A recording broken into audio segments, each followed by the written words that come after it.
Olá, tudo bem? Está começando mais um Alesp Cidadania. Hoje o tema é assunto financeiro. Muitas pessoas sofrem com o fato de não conseguir fechar o mês no azul. Você sabe que eu estou correto, né? Porque de acordo com um estudo realizado pelo SPC Brasil, grande parte da população está endividada ou possui alguma dívida. Para os paulistas, o ano de 2021 encerrou com um número recorde de famílias endividadas. Quase 3 milhões de lares com algum tipo de dívida, de acordo com a pesquisa de endividamento e inadimplência do consumidor da Federação do Comércio de Bens, Serviços e Turismo do Estado de São Paulo, que é a FEComércio. E aqui na Alesp está em tramitação um projeto de lei que visa a educação financeira nas escolas estaduais. O projeto de lei tem como objetivo transmitir o conceito básico de educação financeira para crianças, adolescentes e jovens do ensino infantil, fundamental, médio, por meio de um conteúdo prático, como brincadeiras, jogos lúdicos, interativos, incluindo mídias eletrônicas e digitais. E para falar um pouco mais sobre a educação financeira nas escolas, a gente conversa com o professor de Economia e Finanças do IBMEC, Renato Velloni. Seja bem-vindo, professor. Muito obrigado, professor Renato. Podemos dizer assim. Por que esse assunto de atividade financeira voltou a ser mais discutido entre as famílias, voltou a ser discutido também entre os jovens? Tudo bem, Maicon? É um prazer estar aqui conversando com vocês, contribuir um pouquinho com esse assunto tão importante. Na verdade, a discussão é até um pouco mais ampla, né? Ao que se está pensando em termos didáticos, aí no mundo inteiro, são fatos, a tentativa de colocar na grade curricular mais matérias práticas que vão, de fato, mudar ali e ter sentido prático na vida das pessoas. Então, a educação financeira é um desses temas, né? Quer dizer, independente se a pessoa vai no futuro ter uma profissão ligada a biológicas, exatas, humanas, ela vai ter que lidar com assuntos financeiros, né? Então, isso torna esse tema muito mais interessante de se incluir na grade, né, das crianças já desde o início, para que todas elas possam aí tomar proveito desse conhecimento. É mostrar mesmo para a criança desde pequeno o valor que tem que dar ao dinheiro e a forma também de gastar e economizar, né? Porque antigamente a gente não tinha isso, né? A gente sempre ficava se baseando nos nossos pais, no nosso familiar mais próximo, de que como que a gente pode administrar? A gente precisava de algum dinheiro, o papai falava, papai, eu quero um dinheiro. Então a gente ganhava um porquinho, ia colocando as moedinhas. Se você quer juntar, você precisa comprar uma bicicleta, você precisa comprar um brinquedinho, então você comece a poupar. Ter essa ideologia desde cedo, né? O pai, a mãe ou até um parente mais próximo ensinando essa criança a poder economizar, se torna uma criança mais segura financeiramente quando se tornar mais velha? Sem dúvida, Maicon. Aqui não é nem questão de opinião, né, de achar ou não. A gente, sociedade, a gente já tem experimentos, né? Então, vários países já iniciaram muito antes, né? Faz mais de uma década que a Finlândia já utiliza esse modelo em todas as suas escolas. Coreia do Sul, no norte da Europa, vários, Suécia, Dinamarca, o Canadá. Então, a gente já consegue, depois de 10 anos, medir o que aconteceu, mudou, não mudou. Então, assim, deu para perceber em todos esses experimentos que o ganho é gigantesco, né, na saúde financeira, que é um aspecto tão importante, né, da vida da pessoa. Então, saber lidar com o dinheiro, não só nesse período que a gente vai comentar bastante aqui, que é, né, da juventude, mas também depois, na vida adulta, isso vai ser determinante, vai mudar da água para o vinho os resultados, e até para aqueles que resolverem seguir aí uma linha de empresariado, né? Então, também, ao conduzir as suas empresas, eu vou comentar aqui um pouco depois, se o tempo permitir, também os impactos disso até lá na frente. Agora, é um tabu quebrar, na verdade, pode quebrar esse tabu dizendo que, olha, assunto financeiro está aí, é uma realidade permanente, o sistema que a gente vive hoje molda isso para várias famílias, né?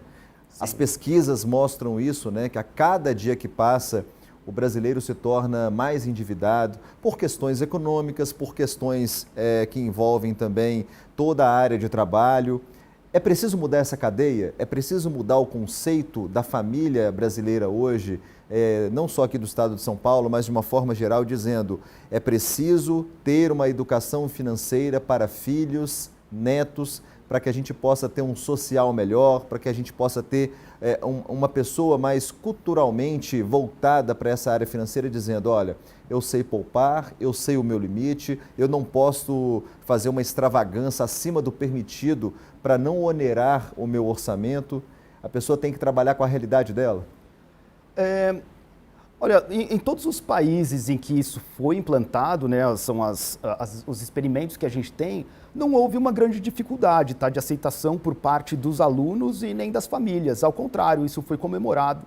Então, por que isso é comemorado? Primeiro porque, bom, isso vai trazer um ganho inegável, né, para a vida daquela pessoa. Agora, além disso, bom, quando eu estou dizendo um benefício inegável, é ela não ter problemas financeiros, ela conseguir poupar, ela ter um imprevisto e conseguir lidar com isso de uma maneira muito mais adequada. E a gente sabe que estar endividado, estar, né, nesse rolo todo, vai prejudicar ela em questões emocionais, né, em questões de qualidade de vida dela. Então, assim, o ganho é muito grande para o indivíduo. Agora, ele também é muito grande para a sociedade, né? A sociedade ganha bastante com isso. Porque, primeiro, uma sociedade que poupa mais, ela acaba tendo mais dinheiro disponível para investir. Né? Em economia, a gente costuma dizer que poupança é igual a investimento. Se as pessoas têm dinheiro guardado, alguém vai pegar esse dinheiro, gerenciar ele e investir. Vai fazer com que esse dinheiro gire. Que esse dinheiro gire e a economia tende a crescer mais. Então, aí eu estou falando também de uma população que vai ter menos ansiedade, menos depressão, menos temas ligados, né, a problemas financeiros que a gente sabe que vão trazer prejuízos para esses Envolvem a saúde, né? Então, envolve a saúde pública, envolve uma série de questões que, assim, as externalidades são todas positivas. O primeiro passo para colocar uma atividade financeira permanente na vida escolar de um aluno pegar, por exemplo, criar um projeto unificado, a gente já até adiantou aqui jogos lúdicos, brincadeiras, mas envolver também essa atividade econômica dentro da disciplina de matemática, ou seria uma disciplina à parte no seu entendimento, já que é professor, lida diretamente com esses estudantes? Qual que é o entendimento do senhor com relação de como colocar a vida financeira, o estudo, dentro da grade curricular? Tá. Bom, aqui é uma decisão, né? Vai depender aí de quanto que a gente quer estimular esse conhecimento. Aí, logicamente, pegando os resultados, esses ganhos financeiros, esses ganhos todos que eu comentei, não só para a pessoa como para a sociedade, eles vão ser maiores quanto mais carga horária tiver. Então, se a gente utilizar uma disciplina isolada só para tratar desse tema, o ganho vai ser ainda maior. É mais benéfico. É mais benéfico. Agora, o interessante é que várias outras disciplinas também correlacionem com isso, né? Então, dá para discutir, por exemplo, nas aulas de matemática, dá para discutir na aula de geografia, na aula de história, os povos, como lidavam com isso. Enfim, ao estudar, sei lá, história, uma guerra ou uma ocupação, dá para entender ali um pouco de finanças, como que isso moldou ali um pouquinho a história. Então dá para ir puxando e fazendo conexões, que é o mais interessante, né? Aí não só de finanças com as outras, mas quanto mais a gente conecta uma disciplina na outra, maior é o ganho cognitivo para as crianças. O senhor acredita, professor, que ao longo dos tempos a grade curricular precisa ter uma alteração benéfica com inserção de novos temas a serem abordados, né? A gente entra na questão cultural, a questão do racismo estrutural, a questão do racismo de modo geral e também até mesmo da questão financeira, porque a gente vive um precedente teoricamente baixo, no sentido de que a economia não anda tão bem. Né? A gente percebe a economia nos países vizinhos também desacelerando. E com isso gera desemprego, gera apreensão, gera questão de saúde. É preciso a grade curricular hoje do ensino público ter essa alteração, mas de forma benéfica, colocando novos conteúdos que possam agregar a vida desse aluno? Não, sem dúvida. Aqui, os desafios da sociedade vão mudando, né, de década em década, pelo menos. Então, seria natural a gente fazer uma adaptação nesse sentido. Agora, é lógico, tem um básico ali, um esqueletão que não é tão interessante mexer, né? A alfabetização, são, né, as contas primárias, principais, as noções de ciências. Então, legal. Agora, além disso, é muito interessante a gente colocar temas que vão, de fato, mexer com aquela pessoa e ajudar ela a se posicionar na sociedade de hoje. Então, esses temas todos, né, de ter a compreensão social que a gente está vivendo, o racismo, as discriminações, tem alguns desses países que eu citei que eles também trazem como disciplinas, ainda que sejam pouco, mas tem no colegial, por exemplo, como você cuidar de um bebê. Como que é a gestação, como se cuida, tal, é uma coisa que ele vai usar só... Assuntos do cotidiano, do cotidiano, mas que ele vai usar em algum momento da vida dele. Então, assim, isso acaba deixando o curso muito mais prático e o que geralmente se corta, né, precisa cortar alguma coisa para inserir essas, né, essas disciplinas. Então, geralmente, o que esses países escolheram cortar são aquelas partes mais avançadas de química, de física, de biologia, que só quem for seguir o caminho da química que vai chegar a ver, por exemplo, química orgânica, tudo isso. Então dá para cortar, né, essa parte mais avançada e trazer esses conteúdos que serão práticos necessariamente para todos vão usar esse conhecimento. E depois, mais à frente, num nível superior, aí sim a pessoa tem o aprofundamento daquela área que ele escolheu, seja química, física, matemática, o que for. Agora, no entendimento do senhor, por que a economia se tornou tão evidente e fundamental na vida do brasileiro, na vida de cada pessoa hoje? Por que o assunto agora ganha mais destaque, mais força? Porque vira e mexe a gente vê, né, a gente está na era digital, das redes sociais, né, das plataformas digitais, dos streamings, onde aparecem inúmeros casos, né, de pessoas, professores, tutores, falando de como ter uma boa economia, como cuidar bem do seu dinheiro. Bom, primeiro eu acho que tem uma questão histórica mesmo, né? O Brasil tem ainda uma taxa de analfabetismo muito alta, né? Então, pelo menos há uma década que a gente está se livrando desse problema, então já dá para a gente pensar em dar um passo à frente. Poxa, agora a gente já tem um básico meio bem feito, vamos pensar em inserir mais coisas que são importantes? Então é uma coisa que não estava muito bem na nossa realidade, sei lá, 20 anos atrás. Né? Como é que eu vou estudar finanças se eu não sei, né, ler as contas básicas? Então, necessariamente eu precisaria esperar um certo nível de maturidade do nosso sistema educacional. Esse é um ponto. O outro ponto que eu acho que é o mais interessante é essa realidade até que você trouxe, que assim, hoje as coisas são muito mais rápidas, mais conectadas, o banco é virtual, o meu dinheiro é um plástico que está aqui, eu passo ali sem perceber, de repente já gastei R$100 aqui, mais 50 ali. Então, lidar com isso ficou mais complexo. Antes, se eu era um analfabeto financeiro, eu tinha pouca chance de fazer um estrago tão grande, porque eu não tinha acesso a crédito. O acesso que eu tinha era bem restrito, pequenininho.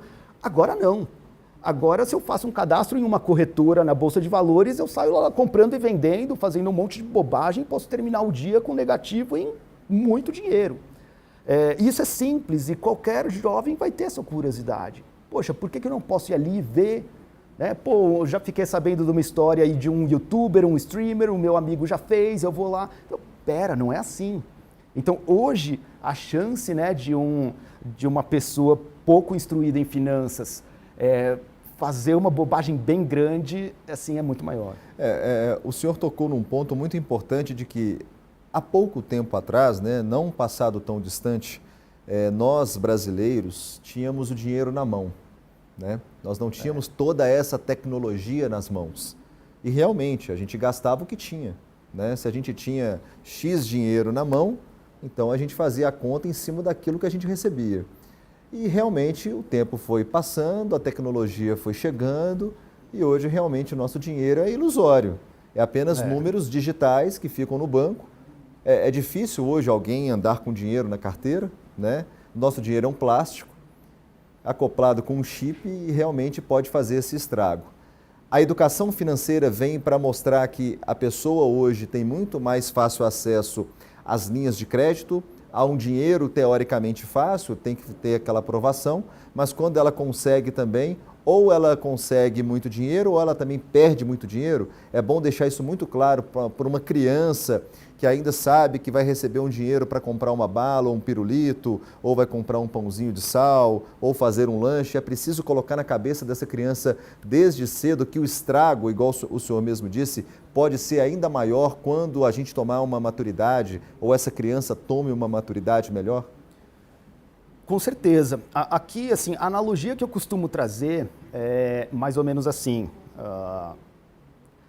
A gente, para dirigir, para ter um carro, a gente precisa passar antes por um processo, por uma aprendizagem. Tem uma autoescola, tem a parte teórica, então tem aquela teoria toda, eu vou precisar provar que eu sei a teoria para depois ir na prática, que é uma prática controlada ali com o instrutor do lado, vendo tudo o que está acontecendo. Depois que eu me provo também na prática, eu vou ter uma habilitação que é provisória. Por um ano eu não posso ter nenhuma falha, nenhum incidente, para depois falarem, olha, ok, agora você sua pode carteira fazer é definitiva. isso. E ainda assim, acidentes ocorrem, mas ocorrem muito menos do que se a gente não tivesse esse processo todo. Então, da mesma forma, a educação financeira é isso. Como hoje, é o cartão que é de plástico, aliás, eu nem cartão uso, para mim é o celular, eu toco aqui, toco ali, qualquer cadastro já vai te dar aí acesso a uma série de coisas que você pode fazer. Então, você precisa estar instruído disso, que isso pode te causar um prejuízo gigantesco e geralmente causa, para aquelas pessoas que não têm o conhecimento e vão se enfiando nessas coisas, instrumentos financeiros, ou até um descontrole mesmo de gastar além do que ganha. Agora, quando fala em educação financeira, muitas pessoas, o senhor disse muito bem, a analogia do senhor disse muito bem, não pode pular etapas, e muitas pessoas pulam etapas, acham que sabem demais, esquece um pouco essa parte teórica e mete os pés pelas mãos. A vida financeira não dá uma segunda chance, porque quando dá você tem que ter a ajuda de alguém ou tem que fazer um financiamento para pagar uma dívida e essa dívida aumenta ainda mais. Para mostrar para uma criança que está começando ali, para mostrar para um adolescente que a vida financeira é bem diferente, é uma vida financeira perigosa, é preciso não ter pressa, não pode pular etapas, é preciso seguir a teoria para depois entrar na prática com consciência. Essa é a maneira mais organizada, quando a gente pensa em qualquer atividade de risco. Só para trazer uma outra analogia, também o médico, ele estuda na faculdade, depois ele vai para a residência, de novo, seria como teste prático, e depois, então assim, se der para fazer dessa forma, é sempre o ideal. Então, agora como que seria essa forma? Se desde a educação infantil já tivesse sendo feito isso de uma maneira que a criança nem ao menos percebe, para ele é um joguinho, é alguma coisa, mas que ele já vai vendo as consequências, fazendo assim, poxa, dá esse resultado, fazendo assado, ixi, eu perdi o jogo, tal, e já vai trazendo esses conceitos de maneira intuitiva, quer dizer, quando ele chega ali mais para o colegial e que vai aprender ferramentas aí um pouco mais técnicas, isso já vai ser muito mais facilmente assimilado. E depois, entrando na vida econômica aí mesmo, de salário, ganha e gasta, isso já vai estar mais no sangue, como a gente diz. O senhor, como professor, está mais que vacinado sobre economia. E a gente vê esses intempéries, a gente vê essas pessoas metendo os pés pelas mãos todos os dias, no mercado financeiro, se arriscando na Bolsa de Valores. Como que o senhor avalia hoje esse boom da economia de forma desordenada, Todo mundo acha que entende de economia. Todo mundo acha que sabe gerir bem o seu dinheiro. Todo mundo acha, minha poupança é ótima, minha poupança é uma maravilha. E vira e mexe, nossa, perdi X dinheiro ali, eu fiz uma burrada ali, não deu certo. Como que o senhor encara esse boom econômico, sabendo que não tem tantas pessoas capacitadas assim para passar a melhor orientação? Aqui é um sentimento dúbio assim que eu tenho, tá, com isso. Um sentimento é, poxa, eu acho que as pessoas precisariam ter antes um conhecimento maior para brincar com isso, porque tem muito risco, assim como o caso de dirigir o veículo. Por outro lado, para as pessoas que já estão aí, tem 30 anos, 40, como eu, já foi, assim, quem estudou, estudou. Agora, quem está fazendo isso está, de alguma forma, tentando se informar.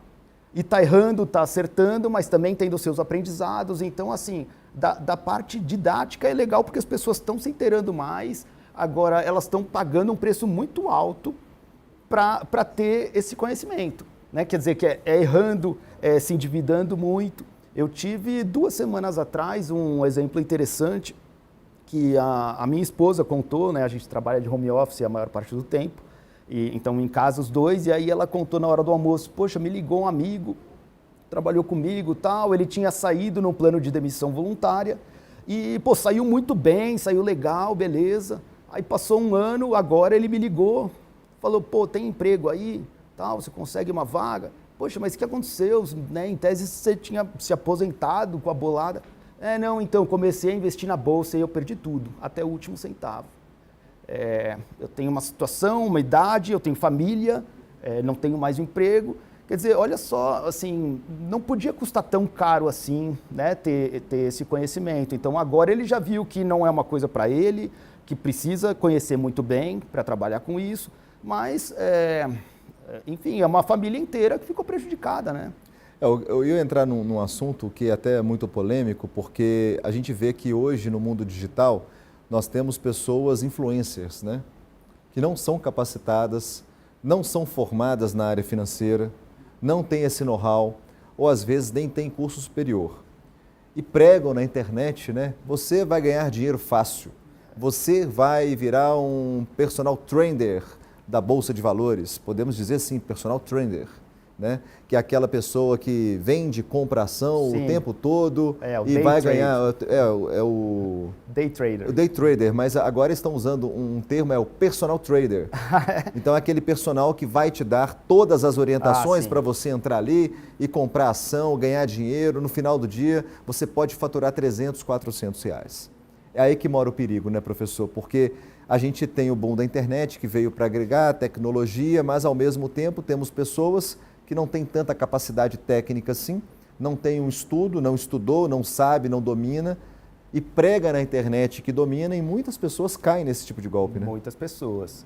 Então, infelizmente, isso tem funcionado muito para esses influenciadores.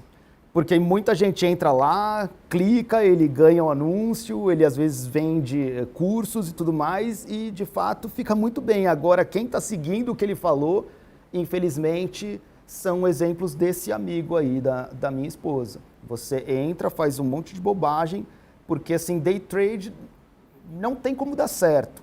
Tá? Se desse certo isso, ainda que você fosse genial, os maiores investidores do mundo, então, pegariam ali aquelas pessoas... Montariam equipes, mais, né? Só para isso, né? Montariam uma equipe das pessoas mais brilhantes, montariam uma mesa com day trader e fala, compra e vende aí. Não dá certo. Por isso que eles não fazem. George Soros não faz, nenhum fundo de investimento não faz, não existe isso. Então, assim, isso não é uma coisa que dá dinheiro. Você vai ganhar e perder, ganhar e perder é um cassino. E prega Tem gente muito que na sai internet. do cassino que um ali em 100 vai sair rindo um pouquinho, mas a maioria sai chorando. Não, e o que chama atenção também, professor, que eles pregam, você pode ter um carro do ano, né? Carro importado, isso. O jovem um pouco mais deslumbrado, nossa, eu vou pegar um dinheiro que eu tenho aqui, uma economia, vou fazer e vou investir. E não é bem assim, né? A realidade é bem cruel. Não é bem assim.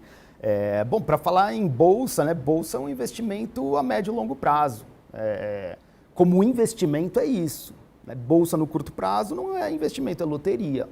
Então dá para a gente ir na banquinha do jogo do bicho, dá para apostar lá na Mega Sena ou dá para ficar fazendo day trade. É simplesmente loteria. Agora, não que bolsa seja ruim. É excelente aplicar em bolsa, médio e longo prazo. Escolher uma empresa que você acha que o setor tende a daqui 5 anos estar muito bem, você conhece a estratégia da empresa e sabe que ela está aplicando com seriedade num caminho legal que você acredita, compra esse papel, muito legal, e aí a gente espera 3, 4, 5 anos, pega um momento bom de alta e queima, vende o papel. Então, isso é excelente. Agora, aquela brincadeira que todos esses influenciadores trazem à mesa, enfim, elas estão mais do que provadas que não funcionam. Como professor de economia, como que o senhor se sente vendo esses influencers se passando por um professor na internet, moldando pessoas de forma economicamente errada? É triste, né? É triste, agora é uma coisa também do nosso tempo. As redes sociais, enfim, a tecnologia como evoluiu, então não só em finanças, mas tem gente vendendo soluções das mais diversas, né? Charlatanismo está aí na internet para todo mundo, então tem conteúdo muito bom misturado com um conteúdo mais ou menos, misturado com um conteúdo que leva uma criança a entrar numa escola tirando. Então, está tudo lá, então como é que eu vou ter discernimento para saber daquilo ali, filtrar o que é o coerente, o que não tem muita qualidade? Se a gente já tivesse, pelo menos na parte financeira, se a gente já viesse trabalhando com as nossas crianças desde cedo, depois ensino médio, e agora que elas são pessoas economicamente ativas, elas já conseguiriam discernir muito melhor sobre isso. Agora também é uma construção que vai tempo. Nós vamos continuar com esse assunto sobre finanças, economia, isso no mundo digital, levado para a escola pública depois do intervalo, porque a gente está recebendo o professor de Economia e Finanças do IBMEC, Renato Velloni, ele está aqui tirando algumas dúvidas e a gente vai aprofundar um pouco mais esse assunto no próximo bloco, porque o Alesp Cidadania vai fazer uma pequena pausa e a gente volta já já.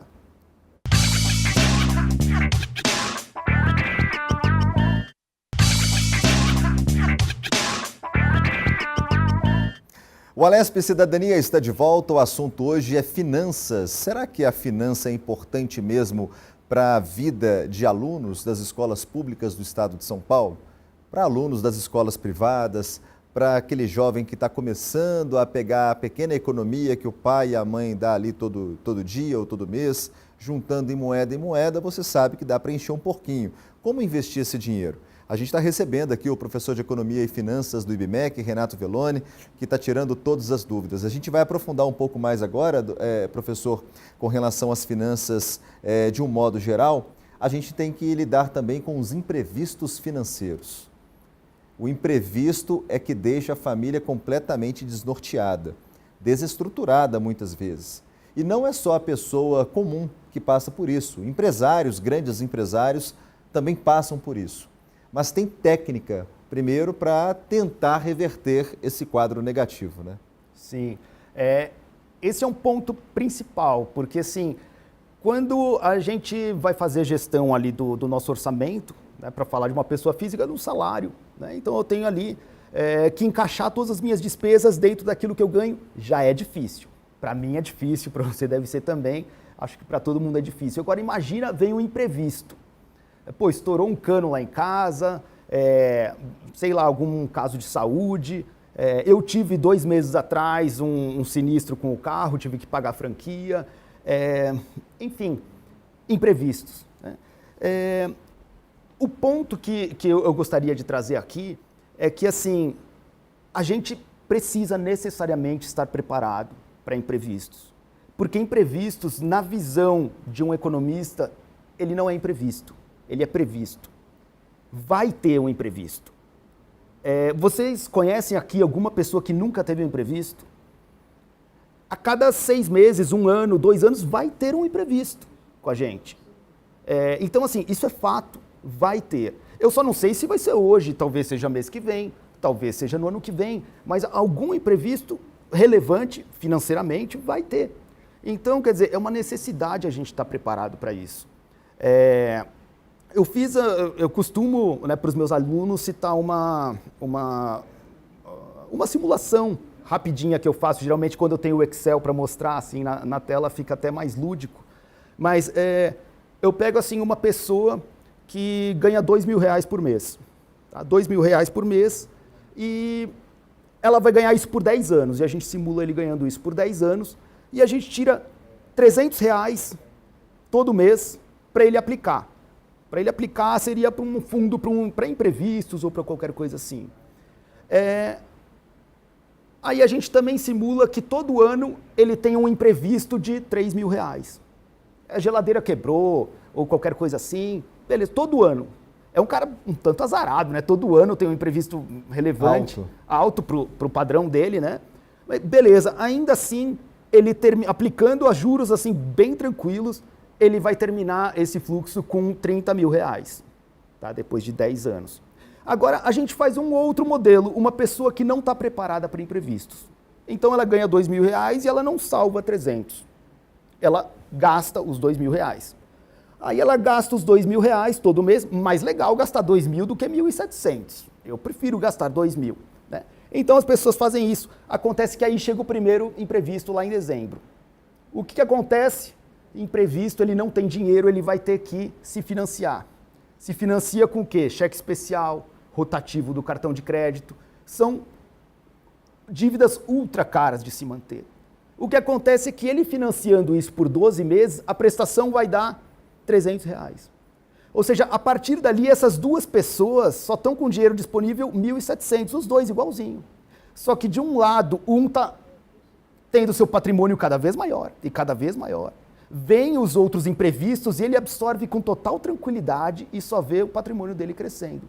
O outro está gastando a mesma quantia, os mesmos 1.700, porque 300 ele entrega para o banco e ele está sempre endividado, sempre endividado. No final desse fluxo, ele continua endividado. Então, perceba que assim, esse dinheiro que você está poupando para imprevistos, na verdade, ele nem ao menos é teu. Ele é para um imprevisto que vai necessariamente ter. Necessariamente vai ter. Eu só não sei o quando, mas que vai ter, vai ter. Então, assim, e é interessante esse conceito porque, eu dou consultoria para empresas também, e nas empresas também isso acontece. Muito. Empresas estruturadas, grandes, que têm área de planejamento. Eu canso de ouvir empresário dizendo, poxa, estava tudo dando certo e aí veio a crise. Bom, ok, é lógico que a crise atrapalha todo mundo, mas assim, o empresário ele tem que estar preparado para a crise. Porque a crise não é algo incerto, é algo que ela vai ter. A economia ela funciona da pessoa comum de ter um fluxo de caixa, precisa de uma da poupança, mesma forma, pensar que alguma coisa pode acontecer. Que alguma coisa vai acontecer, porque assim, crises a gente tem a cada 5, 6 anos a gente tem uma crise. A gente teve agora da pandemia, 2020, antes a gente teve o da crise política com o impeachment, 2016, a gente teve em 2008 o subprime, a gente teve em 2002 a crise Rússia, enfim, tem crises a cada 4, 6, 8 anos, tem. Então assim, para um empresário é a mesma coisa. Ou você está preparado para isso, ou essa crise vai vir, e ela vai vir, não é um risco, e aí você acabou. Assim que ela vier, você está perdido. E preparar esses alunos desde cedo é o primeiro passo para a gente ter pessoas mais equilibradas financeiramente no futuro? Pois é. Então a gente está falando inclusive de empresas lá na frente que vão ter um índice de mortalidade muito menor. Né? A gente fala índice de mortalidade, tem o Sebrae acompanha isso. Né? Quer dizer, a quantidade de empresas que fecham sem nem ao menos completar 1 ano, ou 2, ou 3. Então, problemas financeiros são o primeiro motivo número 1. Então, imagina que a gente conseguiria mais à frente ter empresas que são mais lucrativas, que vão para frente, que são mais produtivas, que não vão morrer assim tão fácil. Tá? Então, a gente está falando de novo, quanto que a gente não ganharia isso em emprego, em renda, em uma economia girando muito mais. Os ganhos são fantásticos, mas é de longo prazo.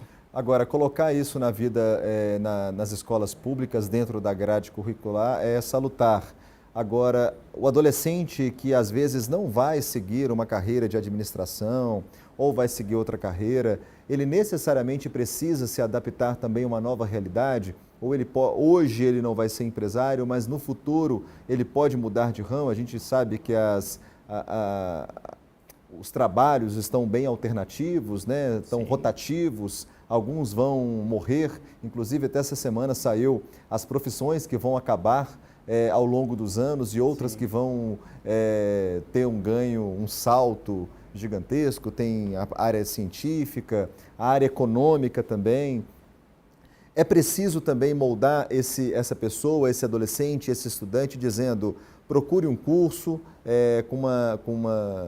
por exemplo, o Sebrae ou algum curso de uma forma que vá orientar ele no futuro. É preciso colocar isso também na consciência dos pais. Olha, é preciso ter curso de capacitação econômica para que o meu filho, lá no futuro, ele tenha um equilíbrio financeiro muito bom e que quando surge algum imprevisto, ele consiga passar por isso de forma tranquila, amena? Eu acho que no fundo, essa é a discussão mais importante, né? A gente conseguir identificar o ganho de tudo isso, espalhar para a sociedade esse tipo de pensamento que traz, enfim, todos esses benefícios e, como você estava comentando, Maicon, mesmo que a pessoa não vá, de repente, ser um empresário, mas não tem hoje como não ser um agente econômico. A partir do momento que você recebeu ali o primeiro salário, ou antes, para quem tem, né, uma família com mais condição, a gerenciar mesada. Todo mundo é uma empresa. Todo mundo é uma empresa hoje, então não tem como. Vai ter que lidar com finanças gostando disso ou não. O senhor, como professor, o senhor vê,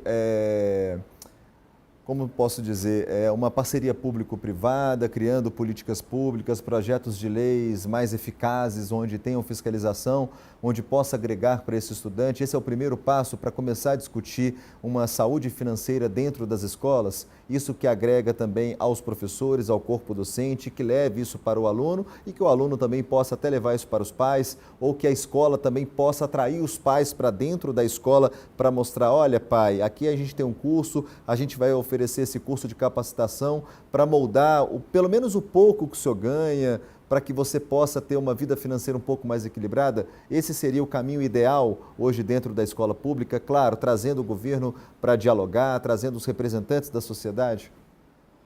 Pô, mas como você fala assim, parece um sonho tudo isso. Seria fantástico, né? Se não só a iniciativa pública, mas também a gente conseguisse envolver todo mundo, inclusive utilizar essa oportunidade dos alunos começarem a influenciar os seus pais que não tiveram, né, a mesma oportunidade. Isso é uma forma de trazer todo mundo para esse jogo.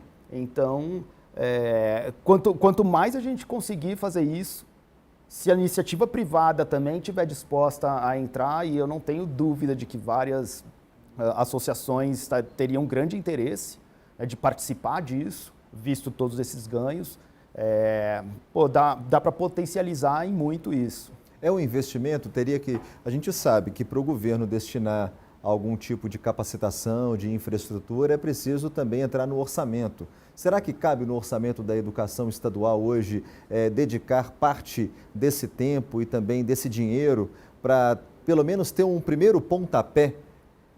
A gente está aqui na LESP, né, os deputados assistem o programa, sabem da qualidade e da alta qualidade que um projeto de lei pode mudar a vida de uma pessoa. Esse seria o primeiro passo, mostrar também para os gestores públicos de que é preciso dar esse primeiro passo para depois começar a criar novas políticas públicas? Tecnicamente a gente trabalha com dois pensamentos, né? O primeiro é independente quanto vai custar isso ou se eu vou ter dinheiro ou não, eu acho que é pensar, esse projeto traz ganho. Né? Em termos financeiros, a gente tem um indicador, né, que o ROI é retorno sobre o investimento. Então, se tem ROI positivo, ele vai me trazer retorno para a sociedade, retorno para a economia. Então, os retornos eu acho que são os que a gente já comentou aqui, mas tem de maneira metrificada, né? A academia tem isso. Então, o que a gente investe em educação, o retorno a longo prazo é o maior investimento que existe. Não tem algum outro investimento em bolsa, em startup, no que você quiser, que vai trazer um retorno tão grande quanto Estado investir em educação. Agora, tudo bem, a gente sabe que o investimento é legal, mas eu preciso ter a disponibilidade. Aí a gente vai para um passo 2. Eu acho que para analisar a disponibilidade aí da área de educação, lógico que mexer com o orçamento é sempre difícil, mas envolveria realocar. né, tirar algumas coisas, despriorizar, ou alocar menos verba para algumas áreas para conseguir inserir essa. Porque a gente pensa da seguinte forma, né? A pessoa que está lá fora, a população que paga o imposto pensa, dinheiro tem, basta ter um pouco mais de sensibilidade para mostrar, olha, se uma área, em determinada área, o dinheiro está parado, que ao longo dos anos, né, fazer um estudo, né, das áreas sobre o investimento, será que pode destinar um pouco mais do investimento para a área da educação, para investir nessa educação básica financeira para os estudantes e adolescentes? Capacitar um pouco mais o professor, trazer um profissional mais capacitado para ter uma disciplina optativa, pelo menos uma vez por ano, mas que seja uma vez por ano, para que mostre pelo menos o primeiro passo para esse aluno. Isso seria de suma importância. Agora, na verdade, não é custo, é um investimento a longo prazo, né? É um investimento, sem dúvida é um investimento. E assim, em termos também de orçamento público, né, a gente está num momento também especial na educação, porque por décadas e décadas a quantidade de alunos que entram no sistema era cada vez maior, ou seja, ia sendo cada vez mais custoso. Agora o que o Estado está observando é cada vez tem menos aluno, porque o índice de natalidade está menor, né? As mulheres, as famílias têm menos filhos. Então, vai saindo uma leva, sei lá, de 1.000 alunos, mas os que entram só entram 900. Aí sai mais 1.000, entra só 900. Então, em tese, teria aí com o tempo algumas sobras assim de alocação nesse... Não dá para chamar de sobra, né? Porque tem tantas carências no nosso sistema que já logo você vê uma maneira de utilizar esse orçamento. Mas então, assim, em tese, sobras de quando em quando acontecem pela redução de número de alunos. E aí se pode alocar isso, então fala, bom, eu tenho menos alunos, mas eu vou dar uma disciplina a mais. Então, com aquele mesmo custo, daria para fechar. Lógico que tem que fazer as contas bem direitinho, né? Eu estou colocando aqui em grandes números, tá, Agora, gente? a mensagem que o senhor, como professor de economia, deixa é de que esse assunto precisa ser mais debatido, esse assunto precisa ser colocado numa roda de discussão importante com parlamentares, com representantes da sociedade, para mostrar que a educação também precisa ter esse ganho, um ganho financeiro a longo prazo, onde teremos mais alunos equilibrados financeiramente, onde a empresa futuramente que for ser aberta, ela vai ter um nível de profissional mais qualificado. É preciso começar hoje para tentar colher um fruto daqui a 10 anos, 20 anos? Certamente sim, Maicon. Eu acho que assim, a gente tem temas que são do dia a dia, né? Tem temas que são táticos, vão mudar o nosso próximo mês, o nosso próximo ano, e tem temas que são estratégicos, que vão mudar a nossa vida, mas só daqui 5 anos, 10, 20, que são os mais importantes, os temas estratégicos. Eu não consigo enxergar algum tema que, sei lá, tenha mais relevância do que esse.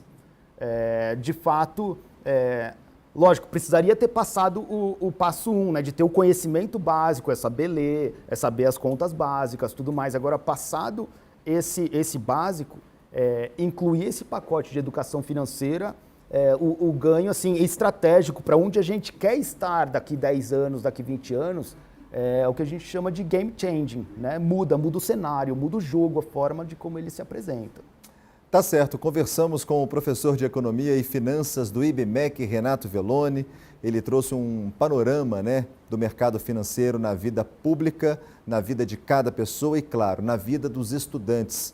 Como teremos estudantes daqui a 10, 15 anos, se eles começarem a ser educados desde agora, de forma equilibrada, saber investir o seu pequeno dinheiro para a gente ter uma educação, né, professor? Uma juventude mais próspera daqui a 10, 15, 20 anos.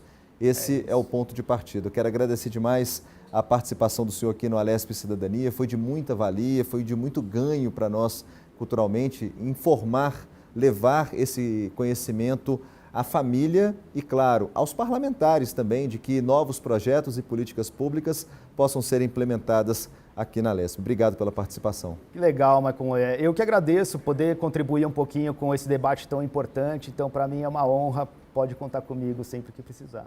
Muito obrigado. O Alesp Cidadania vai ficando por aqui. Até o próximo programa. Tchau.